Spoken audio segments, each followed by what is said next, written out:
Abdullahi Ismail Xaasho waa mid ka mid ah daawadayaasha ku xiran janaalka tiknoolajiyadda ee tala-bixinta ee Lajaan Online. Waxa uu maanta farxadda Ciidul Fitriga la qaybsaday una mahad celiyay tiimka aasaasay janaalka tiknoolajiyadda ee tala-bixinta ee Lajaan Online.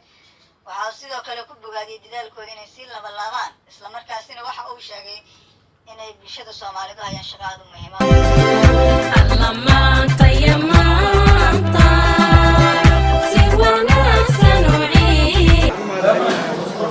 سبحانه وتعالى ينودم بشر رمضان بركاته عمر كلام لا ولا قبل فرحة عيد الفطر ومدة صومالية ومدة سودانية ومدة إسلامك إذا كده واحد وين ما يتعليو أصحابته لجان أونلاين يوتيوب مسؤول كل جيسان أنا طلب عنده إنه تكنولوجيا كعو أصحابته يبان يرى وفرنا يسوي كتاجر وما يصير شغله كنت وعكمل على ذلك كحرا لجان أونلاين يوتيوب كحرا بدنا كفاية لي